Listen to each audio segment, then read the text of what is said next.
Hello and welcome to the podcast. This is Ron's Amazing Stories. We have stories that should thrill you a little and chill you a little. It's amazing. What you'll hear are adventures sent in by you guys, classic stories from the pulp mags, and episodes from the golden age of radio. We have special segments like Ghost Stories with Sylvia. That's amazing. And These Are Your Stories. So settle in for the next hour and enjoy the show. One more thing. You just might want to prepare yourself to be taken away from today.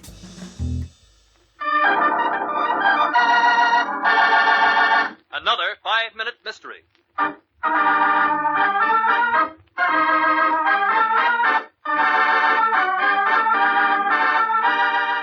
This 5-minute mystery is being brought to you by the word by Scary.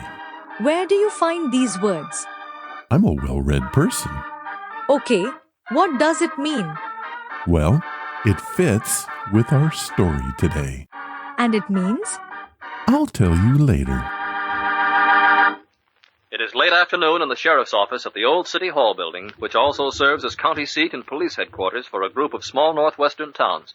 Well, I tell you, Johnny, that there old trout down by the railroad bridge made a fool out of me for the last time. Think you'll take that new fly, huh, Ain't Sheriff? a fish alive could turn down this spotted hackle I tied on last night. As soon as the sun gets a little lower in the sky, I'm gonna... Hello.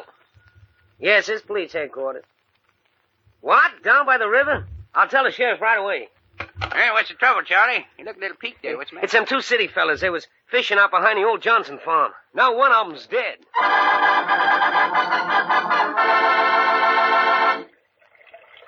I left Uncle Bill's body just the way I found it, Sheriff. My name is Harold Kendall. His name was Olson. Yeah, looks like he tripped on the roots at the edge of this steep bank and smashed his head against them rocks down by the water. I can't believe Uncle Bill is really dead. Yeah, well, ain't no use letting the body hang there by its feet. Doc Simpson, the coroner, is on his way out here. Now, easy, Charlie. Yep, careful of them there roots. Looks of this blood all over his face and on his shirt. He must have skinned himself up pretty bad. No, all the blood come from this one gash here inside of his head. Hey, you say this man was your uncle? Yes, I'm what you might call his favorite nephew. He was a bachelor. Didn't like most of his relatives. Yeah, where was you when he fell? Across the river, about 50 yards up. You can see the place from here. When I saw Uncle Bill fall... Yeah, you saw him fall.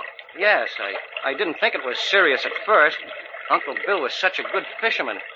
He was getting ready to cast his line. He walked up to the edge of the bank and... Let's see. Well, that'd put his back to the sun. That's right. Then before he could cast, he seemed to stumble and fall forward. After he fell, he just hung there with his feet tangled in the roots and his head against that sharp rock where you were so careful to put it. You're under arrest, Kendall, for murder.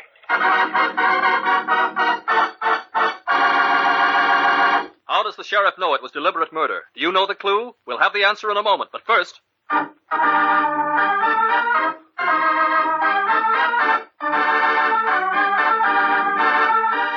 Ron, I think that you made up today's sponsored word. What makes you say that? Well, you are egotistical, live in a world of your own, and I'd make fun of you, but I don't think you'd understand it. I see. Do you? I do. But I didn't make up the word pie scary. Well, then you seem to be very well educated about the stuff you just made up. Nice. But it is a real word. Oh my. What's up, OP? Peascary, it's here in the dictionary. As it should be. Now for the solution to our mystery. But I told you exactly what happened. Keep your eye on him, Charlie. You seem awful sure this fella done it, Sheriff. I don't see how you... Well, he lied to us twice, Charlie. And the way I figure, he stands to inherit some money from that uncle of his. That is, providing he got away with this here murder, which he didn't. It was easy enough for him to hit his uncle on the head with a rock and then rig his feet in them roots to look like he tripped and fell. But he made two mistakes. The first was when he told us his uncle was a good fisherman. No good fisherman would walk up to a stream with his back to the sun and his shadow falling on the water he intended to fish in. When he told us his uncle died hanging head down, I knew he was lying. There's blood all over his uncle's face and shirt. And blood don't run uphill any more than that there river does.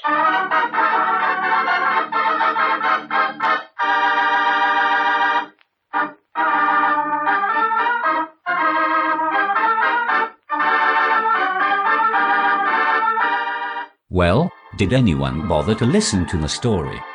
No, I was caught up with the word piscary. I was too busy defending the word. I didn't care. Apparently, it is a noun that means a place where fishing occurs or the right to fish in certain waters. So true, OP, and it can also refer to a workplace where fish are caught, processed, and sold. Oh, hey, that is interesting. Words are so fun. Can I go home now? Yes.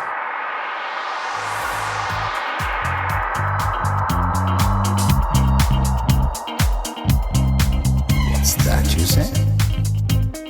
Hello, and welcome to the podcast. On the show today, we open with an audiobook review from author John Gwynne and his book, The Shadow of the Gods. This is a wonderful fantasy story and well worth listening to. Next up, we'll hear your stories. Listeners Mikaela, Evan, Lesley, and Elton tell tales of everyday stuff like cats being cats and humorous school day stories. A bit of a change from the paranormal. We end the show with the OTR series, Escape. Have you ever heard of the Yeti or the Abominable Snowman? Our story gives some truth and fiction about the beast, and I even fill in some of the gaps. So, what do you say we get the show started with this?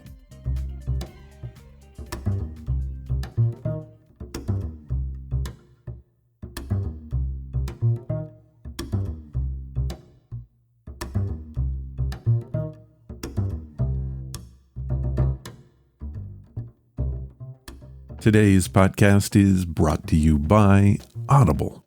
Get a free audiobook and a 30-day free trial at audibletrial.com/Ron's Amazing Stories. I am an avid reader and listener to books in the fantasy genre. I was first introduced to it by my friend Bryce from a writing class I was taking at a local community college here in town. He took me to the now famous Powell bookstore in downtown Portland. It is the largest independent new and used bookstore with over 35,000 selections and 9 color-coded rooms. This place has been an independent store since 1971.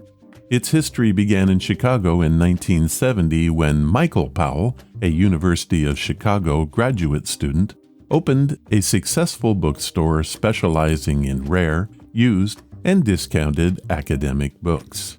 After working at his son's store for a summer, Walter Powell opened his own used bookstore in a former car dealership in Northwest Portland in 1971.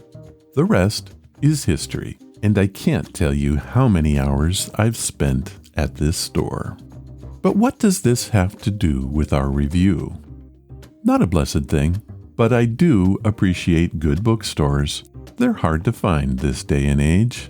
Our audiobook this time comes from the fantasy series The Bloodsworn Trilogy. The book is titled The Shadow of the Gods by John Gwynne and is narrated by Colin Mace. It is an epic of wild lands and wilder magic, where not all monsters fight tooth and claw, and the treasures of the gods come at a price. It is the age of storm and murder. Here's a clip from the book. The year 297 of Fritharold, the age of peace. Death is a part of life, Orca whispered into her son's ear. Even though Brekka's arm was drawn back, the ash spear gripped tight in his small, white-knuckled fist, and the spearhead aimed at the reindeer in front of them. She could see the hesitation in his eyes, in the set of his jaw. He is too gentle for this world of pain, Orca thought. She opened her mouth to scold him, But a hand touched her arm, a huge hand where Brecca's was small, rough-skinned where Brecca's was smooth. "Wait!" Thorkel breathed through his braided beard. A cold misting of breath. He stood to her left, solid and huge as a boulder. Muscles bunched in Orca's jaw, hard words already in her throat. Hard words are needed for this hard world. But she held her tongue. Spring sunlight dappled the ground through soft, swaying branches, reflecting brightly from patches of rimed snow. Winter's last hoarfrost kiss on this high mountain woodland. A dozen reindeer stood grazing in a glade, a thick antlered bull watching over the herd of cows and calves as they chewed and scratched moss and lichen from trunks and boulders. A shift in Brecca's eyes, an indrawn breath that he held, followed by a burst of explosive movement. His hips twisting, his arm moving. The spear left his fist. A hiss, a sharp iron sliced through air. A flush of pride in Orca's chest. It was well thrown. As soon as the spear had left Brecca's grip, she knew it would hit its mark. In the same heartbeat that Brecca loosed his spear, the reindeer he had chosen looked up from the trunk it had been scraping lichen from. Its ears twitched and it leapt forwards, the herd around it breaking into motion, bounding and swerving around trees. Brecca's spear slammed into the trunk, the shaft quivering.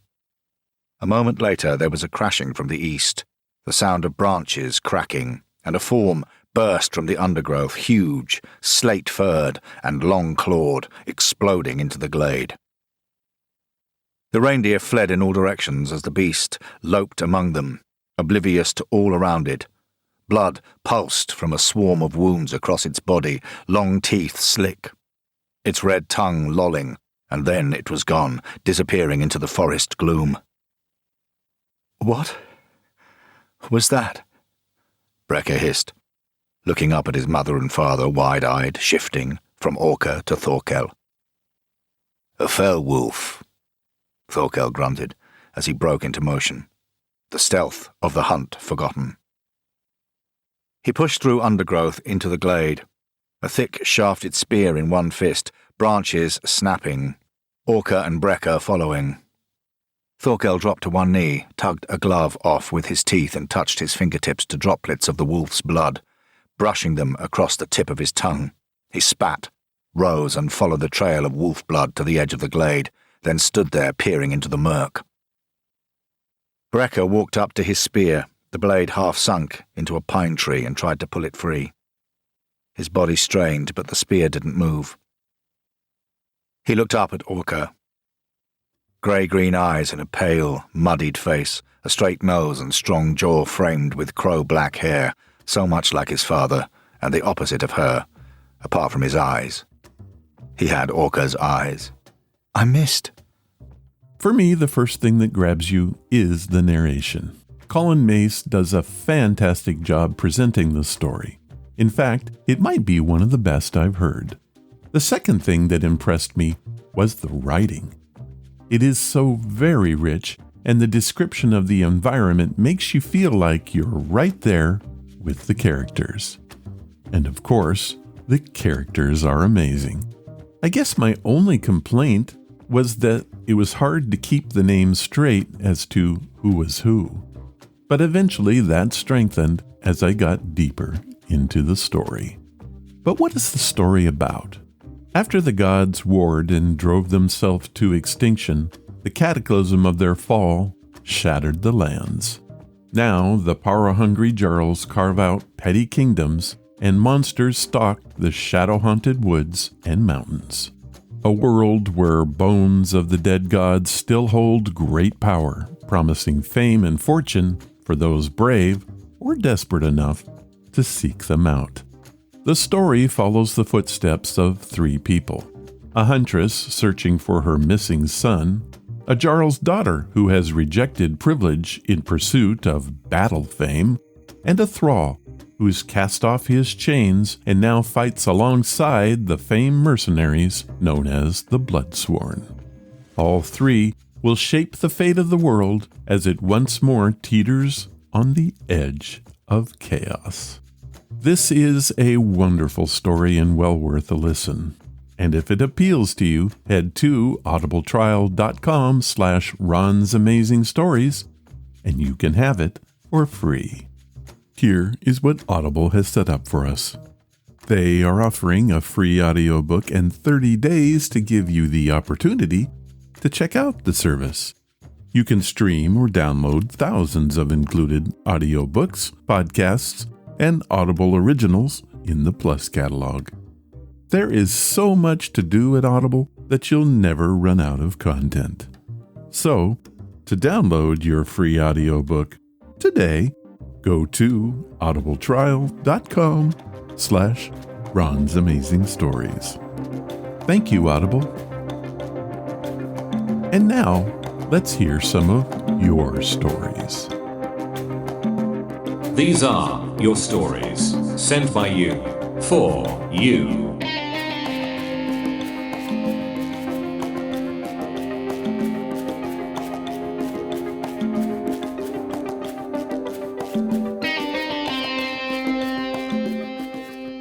Not all stories I get are scary ghosts or black-eyed kids. A couple weeks ago, I mentioned that it's been a while since we've had tales that don't need explanation. I got this set of stories from Mikaela Van Gosh, who writes in from Turtle Creek, Pennsylvania. I call this a different kind of cat lady. My black cat Shadow is the source of my funny cat stories. It turns out she listens in when I contact other people's cats during my animal communication sessions. It's amazing because I'm not talking. I'm conversing telepathically with my clients' cats. For example, I communicated with a cat named Binky, who was jumping up to steal his folks' usual spots before they could sit down. Sharon on the love seat, and Jared, who loved his lounge chair. Binky saw it as a game. Who could get there first? And he usually won and wasn't excited about giving up the spot to his people. I asked Binky to share those spots with his people. The best he would give me was to not argue when they picked him up and moved him. Back to my kitty, Shadow. After that communication with Binky, Shadow began to sit in my office chair. A lot. That was a new behavior. So I'm sure he was eavesdropping on me and Binky. And she's okay with me moving her, too. Elsie loved her mom Marilyn so much. She mewed at Marilyn to be petted all the time. It was too much. As humans do, we have chores and activities to accomplish. She couldn't be there for Elsie all day. So I communicated with Elsie to remind her of fun cat activities she could accomplish all by herself. I telepathically shared images of her watching birds and squirrels out the window, sleeping, batting toys around, and then chasing them. Lastly, I showed her how fun it was to have the cat zoomies, where she'd race around the room like a happy, crazy cat. Elsie took my suggestion and spent more time entertaining herself. But guess who got the cat zoomies all of a sudden? Yep, Shadow was zooming around the living room, dining room, the top of the sofa, and onto the love seat right after I connected with Elsie. Ron, I have more stories like this if you want. Thank you for your podcast. I look forward each week to be taken away from today and my cat Shadow. Mikaela Van Gosh, Pennsylvania.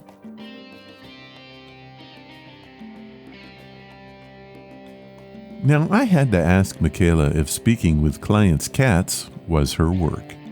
She wrote back to tell me that it wasn't. She is a pet whisperer by night, and by day she works as a tax consultant. I told her her side job was better, and she agreed. College can be a funny place. Just ask Ivan Smalls from Connecticut. He sent this story called The Midterm. One day in college, a teacher had stapled answer sheets to the back of every test by mistake. A few minutes after passing the test out, his phone rang and he stepped out. Everyone had noticed the answer sheet, and we decided that we would all use it and tear it off after. Hopefully, he would never notice. So I checked each of the answers and they were all correct except for the last one. We were to draw a flowchart for a chemical process that destroys most, but not all, harmful organisms on environmental surfaces. I checked the answer sheet and all it said was, "Answers will vary." I drew my flowchart, tore off the answer sheet, and walked up to the front to turn my test in. When I got to the podium, I had to know. I needed to see what everyone else had drawn for their flowchart. Some had it right, but believe it or not, some read, "Answers will vary." The next week, when we came back to class, the teacher made an announcement that we would be retaking the midterm the following week. No explanation was given. Ivan Smalls, Connecticut. That is funny. Thank you for sharing, Ivan. Here is another school-based story from Lesley Yarborough. Lesley didn't say where he was from, but did title his story, "My Creepy Teacher." This happened at my high school, freshman year, first day of class. The teacher walks in. He's an older, wrinkly guy with a stash. A little weird looking. His shirt is only tucked in on one side, giving everyone just the wrong vibe. He's just like not there in the head. He's got this manic look in his eyes. He's downright creepy. He starts going through attendance, not looking up the whole time. Then he gets to my name. He starts to say it, then stops, looks up, scans the room, looks directly at me. "Ah, Mr. 102194, I'm glad you're here. How's your family? Is your little sister still playing the piano? Is that model ship still on your dresser? Is your room still blue?" I, of course, am mortified. I can't find the words to respond. This creeper just described my family and the room that I sleep in at night. He continues, "Oh, of course it is. It's only been, what, a week?" he said. Then he goes back to the attendance. Panics were had all that day. Even my classmates told me how creepy that was. When I got home that afternoon, I found the guy sitting there on the couch. It turns out that he's my dad's best friend, and they decided to pull a prank on me for my first day. The whole class was in on it. The teacher wasn't so crazy looking now, and he had removed the fake pedo stash. Oh, and he had stopped making his eyes twitch. I had to admit, though, it was a good prank, even if I was terrified for being murdered for an hour or two. Lesley Yarborough from Places Unknown. That is hilarious. Thank your dad for me for coming up with that prank. So good. Having traveled a lot for business, this short bit hits home for me. It comes from Elton Nesmith from Boston, Massachusetts. He has titled this story, "Things That Happen When Overseas." I'm at a conference, an American in China, if you will. I had arranged a meeting with a guy from Germany. I went to his hotel. He says, "I'm coming down the elevator." The elevator opens, and the only Western face I see is a guy looking for me. Or so I thought. He introduces himself with a thick accent. We talked for a half an hour before we both figured out that we were supposed to be meeting other people. And yep, they were at the elevator area waiting for us. Another American and German. What are the odds? Thank you for your podcast, and I hope you can use this. Elton Nesmith, Boston, Massachusetts. Well, Elton, that is funny. I once had a similar experience while in Austin, Texas. I was traveling to attend a training for a new machine my company had bought. I was to meet the CEO at the bar in my hotel. I'd never met the guy before. I was waved over to one of those standing tables by a gentleman. I walked over and started chatting. After a while, it became clear to me that his interest had nothing to do with machine training, and I left straight away. I found my CEO at the bar waiting for me. Well, that's it for this time. If you have a story that you want to share, and it doesn't have to be creepy, head to the main website at ronsamazingstories.com. Click on the story submission banner, leave your story, give it a title, and please tell me where you're from. I'll read it if I can.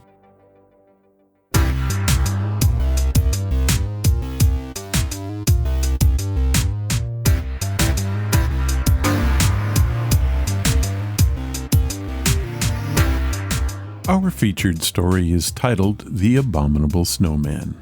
It comes from the golden age of radio and the series Escape. The Yeti is an ape-like creature reported to inhabit the Himalayan mountain range in Asia. In Western culture, the creature is commonly referred to as the Abominable Snowman. Folklorists trace the origin of the Yeti to the Sherpa and misidentified fauna such as bear or yak. The Yeti is described as being a large, bipedal, ape-like creature that is covered with brown, gray, or white hair and is sometimes depicted as having very large, very sharp teeth. The name Abominable Snowman was coined in 1921. Lieutenant Colonel Charles Howard Bury led a British Everest expedition. In his journal, he includes an entry where he found footprints that he believed were caused by a large gray wolf. In the soft snow, they formed double tracks rather like those of a barefooted man. However, he added that his Sherpa guides said that the tracks must be that of the wild man of the snows. They gave his name as Metoa Gangmai. Metoa translates as man-bear, and Gangmai translates as snowman. Now, there was some confusion as how we got to abominable, but in the end, we got there. It probably has to do with some translation issues. What I'll be playing for you is episode 200 of Escape. It is titled The Abominable Snowman and is quite creepy. It stars actor William Conrad and first aired on September 13th, 1953. Tired of the everyday grind? Ever dream of a life of romantic adventure? Want to get away from it all? We offer you Escape. Escape, designed to free you from the four walls of today for a half hour of high adventure.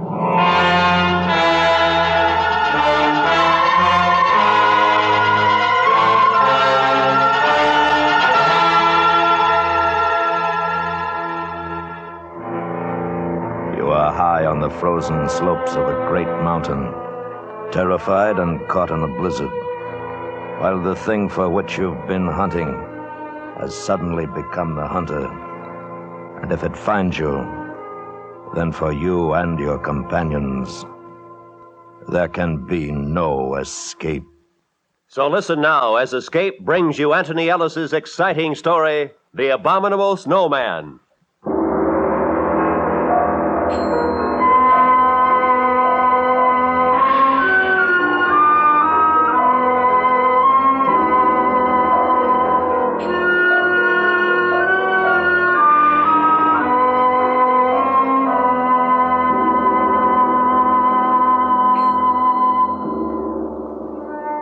Our first bit of luck was when we hired our Sherpa guide, Nasang. That was in Darjeeling. When I told Nasang what we were after, he hesitated for a moment. And then he said, The Sahibs have not come to climb Shomolungma? Oh, no, we're a little late for that. It's already been done. The other two Sahibs and myself are here for the reason I told you. Metokangmi? That's right. The Sahibs always hire me to climb the mountain with them, but never this. Are you afraid of them? I have seen one. You've seen one? Yes, many of us have seen them. Wait a minute. Alan. Yeah. What's up? I'm interviewing a Sherpa in here. He says he's seen one of the things. Hey. Where's Frank? Went out to get some tobacco. Oh. All right, come on in. I think this is our man. All right. Nasang, this is Mr. Ferris. Sahib? Hello, Nasang. Nasang was telling me about what he'd seen. Go ahead, Nasang. It has a face that is evil. And when it saw me, it uttered a strange cry and bounded away. Sometimes leaping, sometimes running with great strides. It was dusk, and after a moment I lost sight of it in the snow. Where were you? With the French expedition. It was at 19,000 feet on Shomolungma. How far were you from it? 30 feet, perhaps 35. You're sure it wasn't an ape? I am sure. There is no ape in the Himalaya to make such a track. What about bears? This too I have been asked. But does a bear walk always upon its hind legs? Well, that's enough for me. Alan? Yeah, he'll do. Yeah. But if you want the job, Nasang, you're hired. You are going to try to capture a Yeti?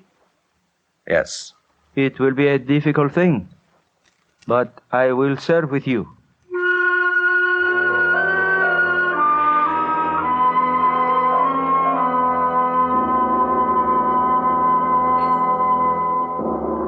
Yeti, Wild Man, Netokangmi, Abominable Snowman. That's the name the natives had for the things, and Alan Ferris, Frank Davis, and I were going to try to get one. We'd all done some climbing, but climbing was secondary here. Expeditions since the beginning of the 20th century had heard of the Abominable Snowman, observed their tracks, and one or two white men claimed to have seen them. Great ape, bear, monkey, wild men, we didn't know, but we were going to find out.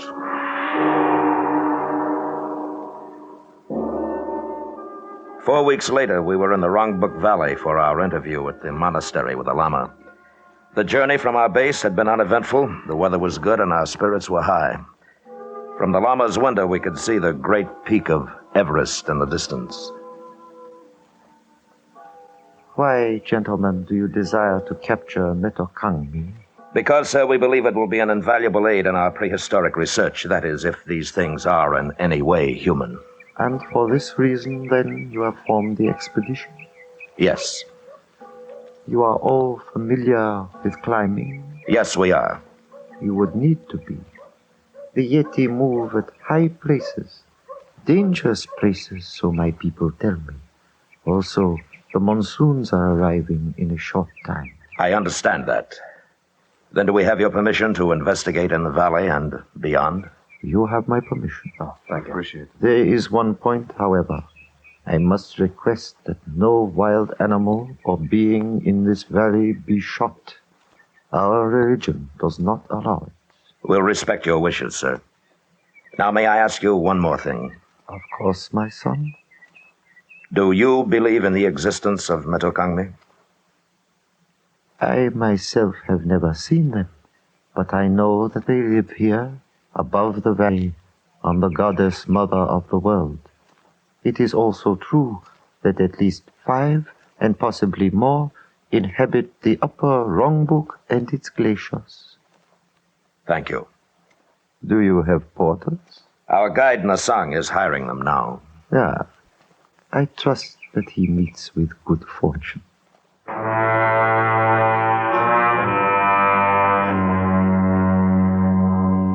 The old man, with great dignity, bowed slightly to us, and we were dismissed.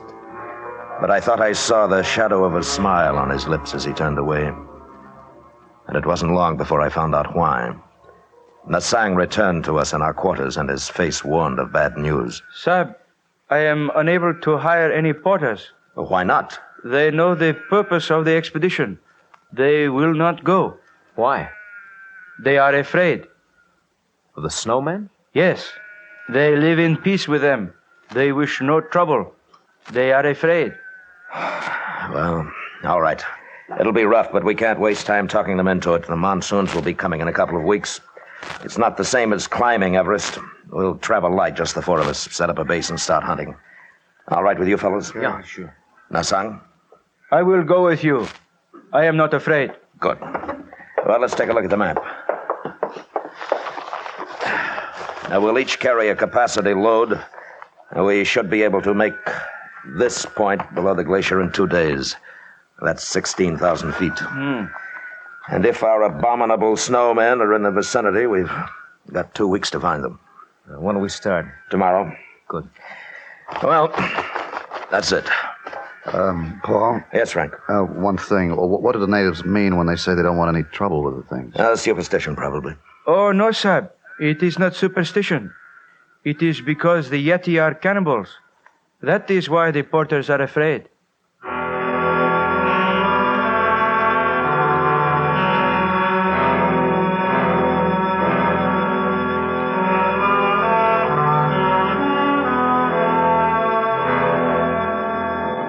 The weather turned ugly the day we left the village.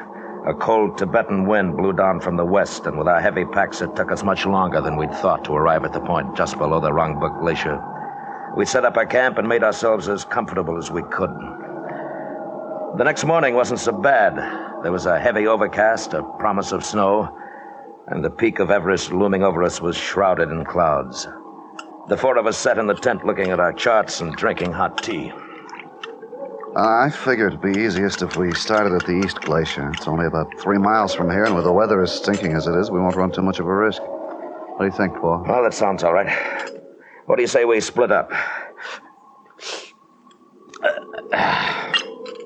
You and Nasang, Alan and me. We'll work up on either side of the ridge, here. And if we spot any tracks, fire 2 shots. Yeah, good enough. Now, the big thing, though, no matter what, don't shoot at the thing if you do see it. Okay? Okay. All right. If we lose touch with each other, we'll meet back here at 5. All right, let's get going.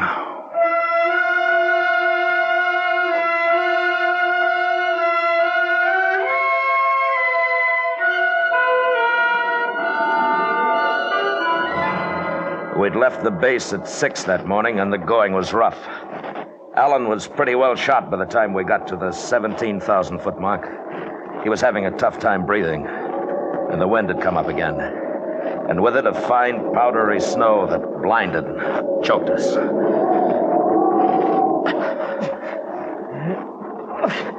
Hey, I gotta take 5.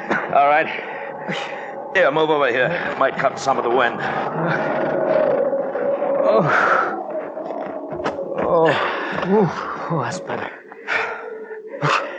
Well, we might as well start back for the base. We couldn't see anything in this anyhow. You know, right now, I don't care whether we do or not. This is good weather. Wait until the monsoons start. No, not me. Oh, I'm cold.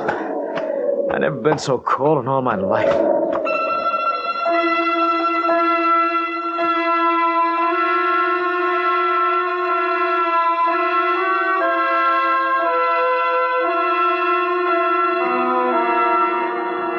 We stayed in the half shelter of an overhang for 10 minutes, and the wind was quieter and the snow had let up.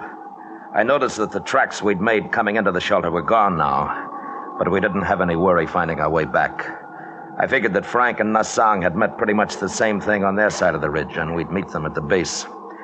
So Alan and I picked ourselves up and started off. Boy, I thought I was in pretty good shape, but up here, boy, I'm nothing. Paul, I'm tired again. We'll just take it easy going down. You haven't got frostbite, have you? No, not yet, but... What? The left there. Yeah. They're not our tracks, are they? Not unless you took your boots off on the way up. Must have just passed by. It must have seen us. Yeah. Come on. We were looking at a set of tracks newly made in the fresh snow. And they'd passed so close to our shoulder that the thing must have known we were there. They weren't the tracks of a bear or an ape, but more like a splay-footed naked foot. The tracks of the Abominable Snowman.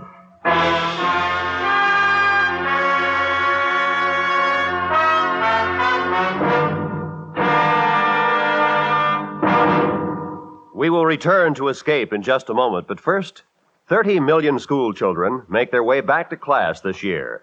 There are just 10 million too many for existing school facilities. Contact Better Schools, 2 West 45th Street, New York 19, for information on ending this menace to America's educational standards.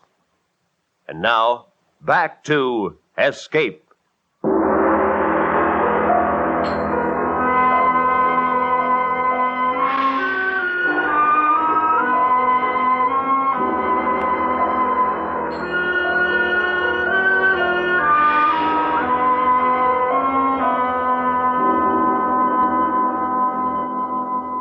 We began to follow the tracks, and for a while, perhaps 150 yards, it was easy.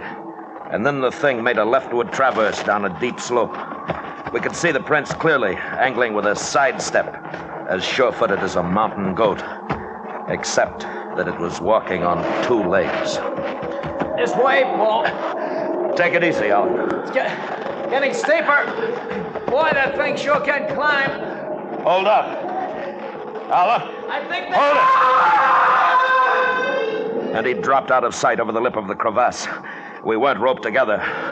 I got as close as I dared to the edge. The loose snow crumbled away from my outstretched body. And I looked down into the blue-black darkness below, falling away into nothingness. He was gone. Finished. All I could think of was the noise he'd made when he went over. Surprised, angry, then silence. The crevasse might have been 500 feet, or 5,000. Snow started to fall again. Big flakes this time and wet. I stood up, and across the gap 20 feet away, I saw the tracks of the thing, continuing on and away until they became lost in the blank whiteness of the glacier. It had jumped and landed still upright on the opposite side. I went back to the base. And an hour later, Frank and Nassang returned. I told them, and we were quiet for a long time. Then... Paul, are we going out again tomorrow? Why not? I just wanted to. We should go back. It is an omen. I tell you, he was going too fast. He didn't have a chance to see the crevasse. That's not an omen, it's bad sense. Metokangmi cannot be caught. We'll catch him. But there are only 3 of us. If we had a few more men... I tell you, the thing was so close that if we'd looked up at the right time, we'd have seen it. You think I'm going to give up now? Next time we'll get it. There was no chance to get Alan out, huh? No. You think if we went back... Listen, you think I don't want to? He's gone. I tried, but he's gone. Okay. Okay. Wish that wind had let up. Maybe by morning. We'll try again tomorrow.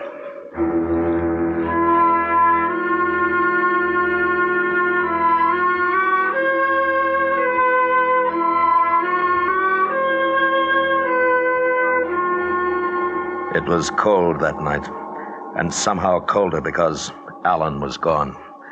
I heard Frank tossing around, and I knew he was thinking about a body broken and lonely, lost somewhere in a deep and dark place. In the morning, the 3 of us packed our gear, camera, food. It was a light pack. We started up again. This time to a crest above the ridge. It was tougher than it looked, and we weren't even halfway up before we had to rest. And as I looked to the west, I saw clouds boiling up. Not white, but somber, threatening. And below, the valley looked grim, ugly gray. And then the sun was gone. And we kept on going up. And then I had a strange feeling. It was nothing I could see, nothing I could hear, only a sensation of being watched, Followed. Wait a minute. See something? No. I have felt it too, Sahib. Something following us? Yes. It is Metokangmi. How do you know? It can be nothing else. At this site, there is nothing else that lives. Maybe it's curious. No, don't turn around, Frank. Listen. When we get up to the crest, you two flop down. Stay in sight of the slope here. What are you going to do? Move around the hump and watch. If it thinks we're all together, it may come close enough to give us a chance to get it. You better watch your step. It looks nasty. I will. Now, come on. It took us another 15 minutes to get up to the crest, and then Frank and Nasang hunched down to rest. They were in clear view of the slope we just ascended. I moved back out of sight and made my way toward the hump, which backed a long shelf on the north side of the crest. In a couple of minutes, I lost sight of them and of the slope. The wind had increased, and the clouds had spread now to become an iron-gray canopy over the mountain. It was getting colder again. I don't think it took over 5 minutes to reach my lookout point, and when I did, I had a perfect view of the ground we'd covered. There was nothing there. The men were out of sight, and I waited. A minute, 2. There was nothing. Until...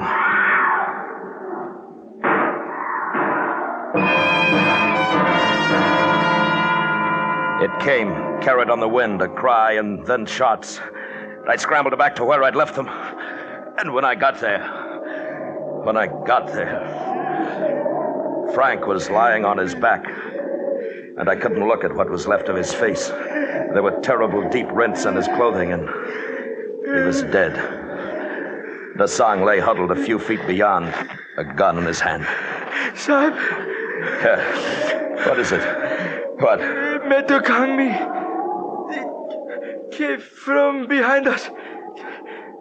Before I could draw the gun, it had killed, and it sprang at me. It is strong, Sahib, with the strength of 10 men. All right, can you sit up?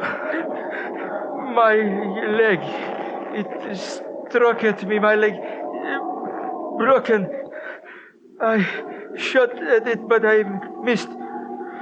It jumped away and was gone. Okay. We'll have to figure out a way to get you down.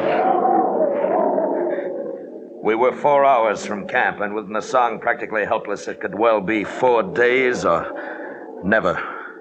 I buried Frank where he was lying, then began to work down the slope. Nasang was in great pain. He half slid and crawled as best he could. That part of it wasn't too bad. Then we were at the bottom, and there was a ledge to climb. It took well over 2 hours to do that, and we still had 3 miles of difficult terrain to cover. The stops became more frequent. Sahib, leave me here. Go back. No. My leg is frozen. There is no feeling anymore. I shall not live much longer. Don't be a fool. After a rest, you'll be able to go on. Soon the night comes. If we are both caught here, we both die. There will be snow, much snow. Leave me, Sahib. No, we're going back together. Please, let me sleep. Let me sleep here. I cannot go on. You've got to, Nasang. No more. The ridge is only about a half mile. From there, it won't be too bad. No, let me stay. Nasang. Let me sleep. No, come on, Nasang. Come on, you're not going to sleep. Sahib, You'll be all right. Behind you, Sahib.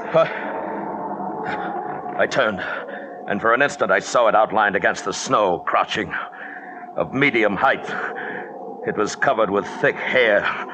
The face was reddish and bare, a semi-human face, and it was not an ape. The thing made a tremendous leap and was gone, but I'd hit it. I knew I hit it. But the Kangmi, that was he. Did you kill it? No, I don't think so. Then it will be back. It has tasted blood. You must leave me. No, get up. Get up, come on. Let's go.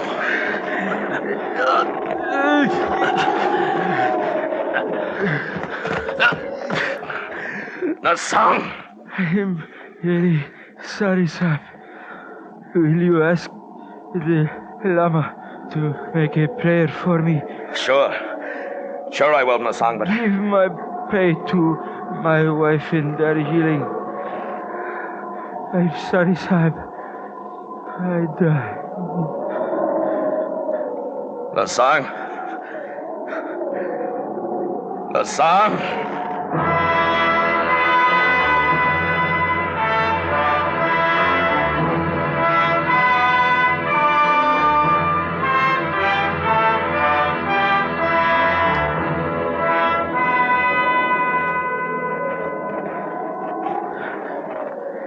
And the darkness came, and with it shadows and the snow. Every hillock, mound became the thing, motionless, waiting. In my mind, I kept seeing it, its long arms, powerful, and the dreadful claws it must have possessed. I carried my gun in my gloved hand, but I knew that I couldn't fire it unless I was barehanded. And that meant my hand would freeze to the gun. And then suddenly I felt myself slipping.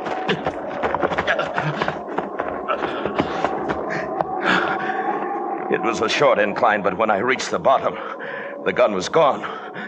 I'd lost it. I've got to find it. I've got to find it. And I saw a glint of metal in the snow 10 feet away. And at the same time, above me at the top of the bank, the thing. It stood swaying a little, looking down at me. I moved slowly, inched my way toward the gun. And as I drew closer, I kept my eyes looking up. But it didn't move, only stared down at me. And I thought I saw its little eyes glittering. And I thought, if the gun's frozen now, if it's frozen, it doesn't fire. And I was nearer to it, near enough to take off my glove. But that moment in which I'd have to bend to pick it up, that's when it would leap down at me, tear my throat out, tear, and I had the gun and I pulled the trigger.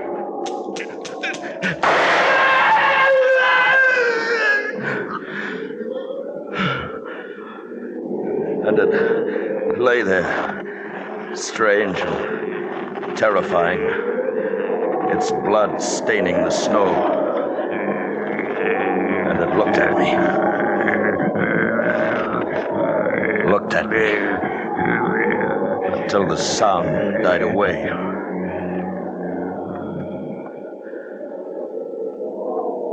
It was dead, but the eyes kept on staring. It must have been the shots that loosened the snow and ice on the ridge above. I heard the sound, and I ran.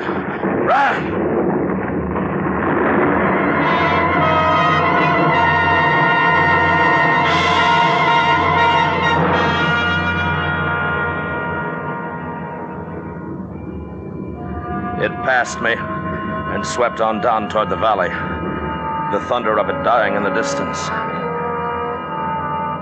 And when I went back, there was nothing there.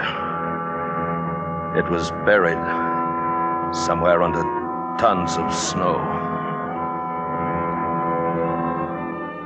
I made my way back to the Wrongbook village. I don't remember how. I didn't remember anything for 2 weeks after. But I'm alive. And I'm not going back there again. That's all I know. Or want to know about the Abominable Snowman.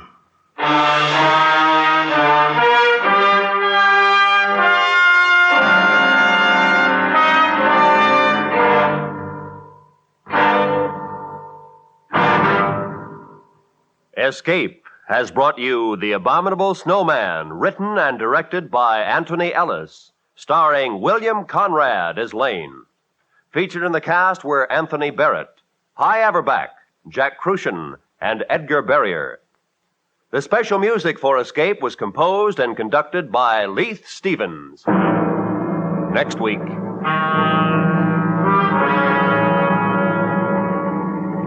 passenger aboard a submarine making its last peaceful voyage across the sea. While unknown to you, the captain has a plan, which, if it succeeds, will mean for you and the entire crew a fate from which there can be no escape. So listen next week, when Escape will bring you Marion Mosner and Francis Rosenwald's exciting story, The Log.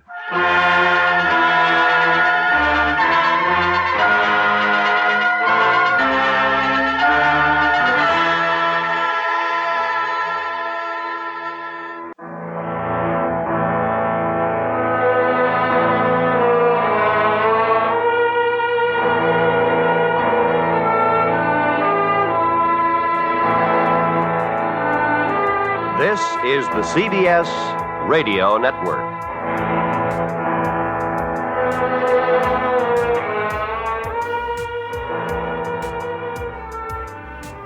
I thought that the production on this one was really quite good. It felt right, and William Conrad made the whole thing seem believable. What did you think? I did a bit more research about the Yeti and its origins. It was part of the pre-Buddhist beliefs of several Himalayan people. The Lepcha worshipped the glacier being as the god of hunt.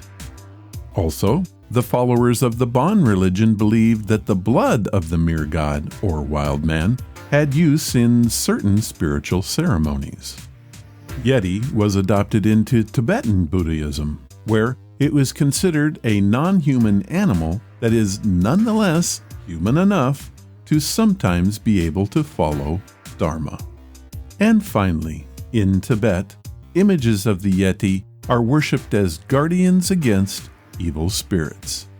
However, because Yetis sometimes act as enforcers of Dharma, hearing or seeing one is often considered a bad omen. How about that?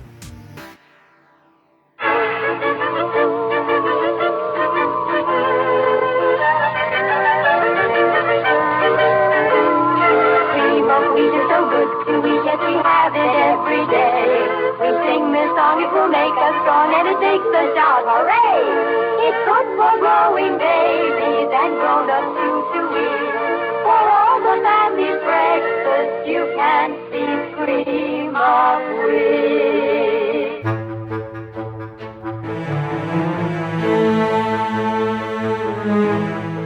That was episode number 640, and Mikaela Van Gosh, Ivan Smalls, Lesley Yarborough, and Elton Nesmith told their stories today. Thank you all, and I loved every one of them. If you want to follow the podcast or the blog, head to ronsamazingstories.com. There you will find any of the links I mentioned and how to contact us. Do you want to help the show? The best thing you can do is to tell your friends all about it, and please leave reviews or feedback wherever you listen. Clicking that follow or like button helps us grow. Thank you for listening, and I hope you come again to find out what are Ron's Amazing Stories.